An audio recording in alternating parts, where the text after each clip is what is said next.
Assalamualaikum warahmatullahi wabarakatuh. Perkenalkan, nama saya Alicia Ilana Diria akan mempresentasikan PPT tugas akhir saya. Sebelum saya mempresentasikan, izinkan saya untuk berterima kasih kepada Dr. Dwiyanti Feryana sebagai dokter pembimbing satu saya dan juga Dr. Sri Rejeki Indiani, dokter pembimbing kedua saya. Di sini saya akan menjelaskan tugas akhir saya yang berjudul Faktor Laboratoris Keberhasilan Estetika Pembuatan Restorasi Porselen Khusus Metal. Yang pertama ada bab 1 pendahuluan. Bab 1 pendahuluan yang terdiri dari latar belakang, rumusan masalah, tujuan, dan manfaat. Adapun latar belakang dari penulisan ini, yang pertama, kehilangan gigi. Kehilangan gigi merupakan masalah yang sering dijumpai di masyarakat. Dampak dari kehilangan gigi antara lain dapat mengganggu fungsi pengunyahan, fungsi bicara, dan juga estetik. Adapun eksistensi porselen khusus metal, yaitu Edward and Swiss pada tahun 2019 menyatakan bahwa melalui survei yang dilakukannya baru-baru ini menunjukkan bahwa restorasi porselen khusus metal lebih banyak digunakan di laboratorium gigi karena menawarkan kesempatan terbaik untuk memberikan pasien restorasi yang baik, kuat, dan estetik yang dapat meniru dengan gigi asli. Adapun faktor-faktor estetik yang harus diperhatikan dalam pembuatan restorasi porselen khusus metal adalah desain yang tepat dan sesuai, anatomi yang tepat, pemilihan warna yang tepat, serta keharmonisan dan keseluruhan lengkung. Maka timbul masalah yaitu faktor laboratoris apakah yang menunjang keberhasilan estetika dalam buatan restorasi porselen khusus metal agar lebih maksimal. Adapun tujuan dan manfaat dari penulisan ini adalah untuk mengetahui dan memberikan informasi tentang faktor laboratoris yang menunjang keberhasilan estetika dalam buatan restorasi porselen khusus metal agar lebih maksimal. Dan manfaatnya adalah untuk menambah pengetahuan tentang faktor laboratoris yang perlu diperhatikan untuk menunjang keberhasilan estetika dalam pembuatan restorasi porselen khusus metal agar lebih maksimal. Bab 2. Tinjauan pustaka. Di tinjauan pustaka meliputi pembahasan restorasi porselen khusus metal, klasifikasi logam yang digunakan untuk porselen khusus metal, klasifikasi bahan yang digunakan untuk porselen khusus metal, estetika restorasi porselen khusus metal, serta faktor laboratoris yang menunjang keberhasilan estetika pembuatan restorasi porselen khusus metal. Definisi porselen khusus metal. Porselen khusus metal atau biasa disebut dengan keramik logam, yaitu restorasi yang terdiri dari substruktur logam atau coping yang kuat dan menahan daya kunyah dan mendapatkan estetiknya dari lapisan veneer porselen. Adapun klasifikasi logam yang digunakan untuk restorasi porselen khusus metal, yang pertama ada alloy high noble yang terdiri dari gold, palladium, silver, gold, platinum palladium, dan gold palladium.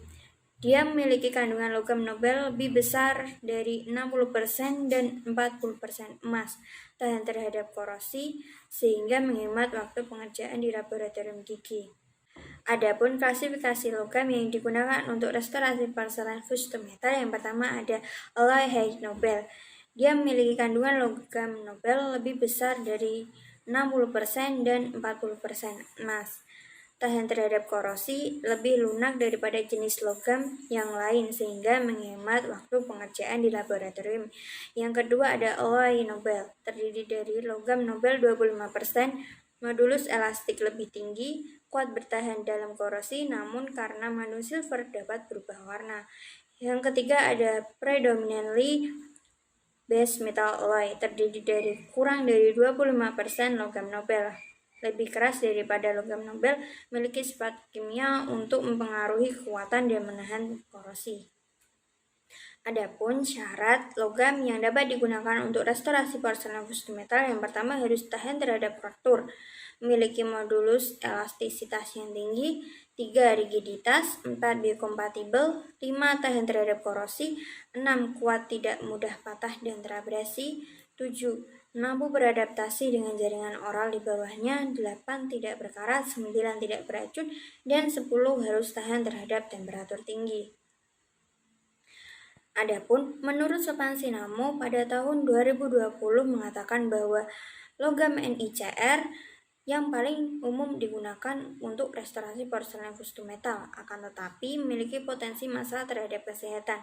Oleh karena itu, NiCr lebih tepat digunakan. Adapun klasifikasi bahan porselen custom metal, yang pertama ada predominantly glassy ceramic. Komposisinya didominasi oleh kaca atau Veplas. Dia dapat meniru sifat optik emal dan dentin, tahan terhadap penyusutan dan biokompatibel. Yang kedua ada particle fillet glass. Biasa disebut dengan komposit berbasis resin atau kaca yang diisi dengan partikel kristal atau leucit. Memiliki warna, opacity, dan kompatibel yang baik. Yang terakhir ada polycrystalline ceramic. Biasa disebut dengan zirconia, tidak memiliki komponen kaca sehingga lebih keras dibandingkan keramik kaca. Adapun predominantly glassy ceramic dibagi menjadi 3 bagian. Yang pertama, predominantly glassy ceramic yang komposisinya yaitu fill plastic glass, opacifer, high melting, dan partikel kaca. Biasanya digunakan untuk struktur veneer porselen, inlay-onlay, dan veneer. Yang kedua ada moderately filled glass ceramic. Komposisinya terdiri dari fill plastic glass, leucit 17-25%, pewarna, opacifer, high melting, dan partikel kaca.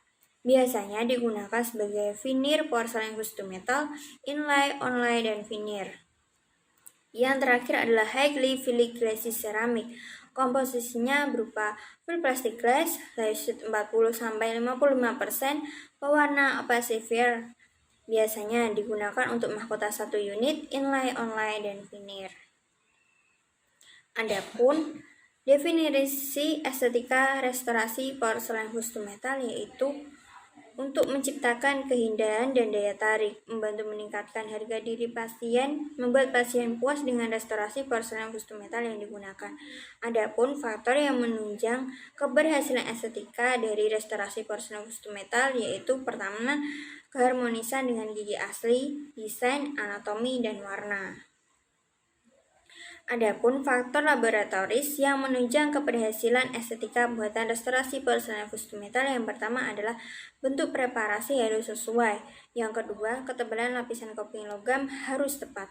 Yang ketiga, perlekatan porselen custom metal harus sesuai. Yang keempat, bandingan powder dan porselen dengan liquid harus tepat. Serta yang kelima, ketebalan lapisan porselen harus tepat. Yang keenam, teknik kondensasi harus sesuai. Yang ketujuh, siklus pembakaran porselen harus sesuai. Dan yang terakhir, komunikasi antara teknisi gigi dengan dokter gigi harus terjalin dengan baik. Bab 3 pembahasan. Adapun hal yang perlu diperhatikan untuk menunjang keberhasilan estetika restorasi porselen custom metal yang pertama adalah bentuk preparasi harus sesuai. Untuk mendapatkan bentuk preparasi yang sesuai harus dilakukan ditching. Ditching bisa dilakukan dengan bantuan pensil merah, yaitu menandai pensil merah pada batas preparasi, kemudian dikerok menggunakan scalpel atau leucron. Ditching bertujuan agar memperoleh model malam yang tepat pada daerah cervical gigi penyangga, sehingga hasil restorasi yang didapatkan bisa dengan tepat dan baik. Yang kedua adalah ketebalan lapisan coping logam harus tepat. Ketebalan coping yang tepat dapat mempermudah menutup warna dasar dari logam dan tahap pengaplikasian lapisan porselen sehingga mendapat estetika yang baik. Sedangkan ketebalan yang optimal untuk bagian bukal, lingual maupun oklusal sama, yaitu besar antara 0,2 sampai 0,7 mm. Adapun faktor laboratoris yang perlu diperhatikan yang ketiga adalah pendekatan porselen custom metal yang sesuai. Porselen custom metal mempunyai 2 komponen utama, yaitu lapisan logam dan lapisan porselen. Keduanya harus saling berdekatan agar restorasi saling membentuk estetika sehingga tahan terhadap daya kunyah. Perlekatan merupakan proses pembentukan hubungan antara ikatan yang didefinisikan sebagai gaya yang mengikat dua bahan, yaitu tidak sama jenis. dan saling berkontak rapat, sehingga lapisan logam dan lapisan porselen bisa saling berdekatan dengan baik dan membentuk anatomi serta estetika restorasi porselen fused to metal yang baik. Yang keempat yang perlu diperhatikan adalah perbandingan powder porselen dengan liquid harus tepat. Perbandingan powder porselen dengan liquid mengaruhi warna yang dihasilkan dan juga tekstur dari restorasi yang dibuat dan berpengaruh pada anatomi yang terbentuk dalam pembakaran lapisan porselen. Sebelum diaplikasikan pada coping logam, powder porselen dengan liquid harus diaduk menjadi creamy agar memudahkan saat pengaplikasian dan saat kondensasi. Hal ini juga berpengaruh pada tekstur yang didapatkan serta pelekatan yang didapatkan. Oleh karena itu, harus sangat diperhatikan konsentrasi perbandingan antara powder porselen dengan liquid. Yang kelima adalah ketebalan lapisan porselen harus tepat. Ketebalan dari lapisan opek untuk menutup warna dasar porselen berkisar antara 0,3 mm. Lapisan dentin berkisar antara 0,5 sampai 1 mm. Dan untuk lapisan enamel yang optimal ketebalan 1 sampai 0,1 sampai 0,7 mm.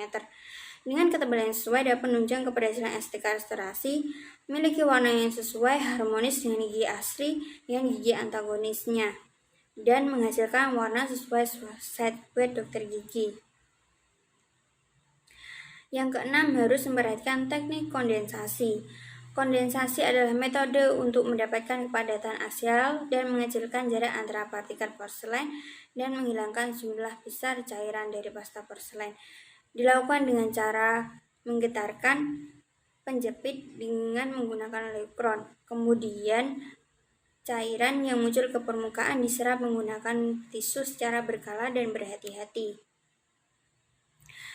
Kondensasi juga sangat berpengaruh untuk perlekatan dan juga pemberian warna. Diharapkan saat melakukan kondensasi harus hati-hati karena bisa merusak anatomi yang sudah dibentuk apabila dilakukan secara berlebihan.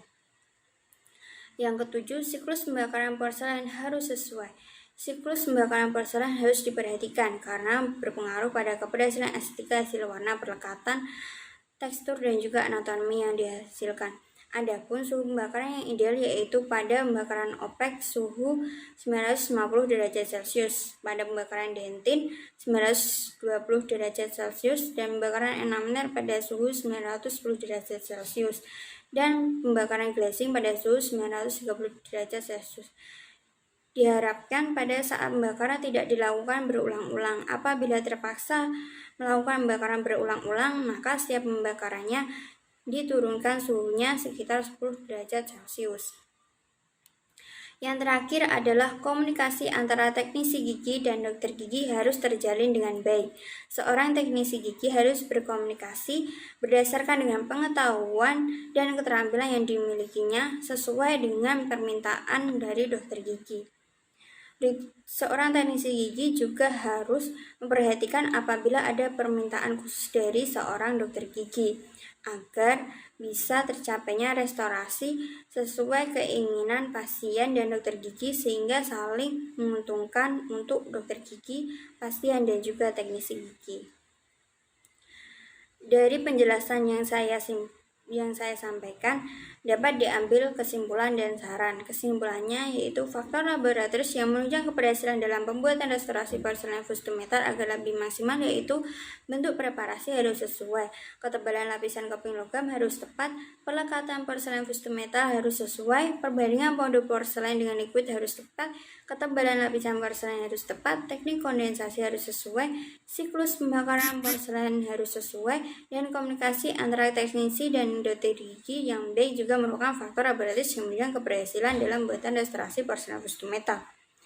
Dari sini bisa diambil kesimpulan dan saran.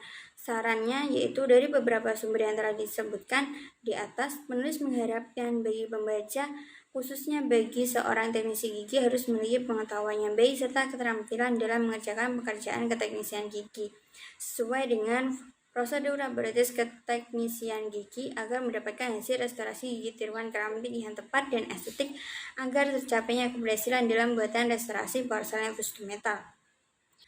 Berikut presentasi yang dapat saya sampaikan, kurang lebihnya mohon maaf. Terima kasih. Wassalamualaikum warahmatullahi wabarakatuh.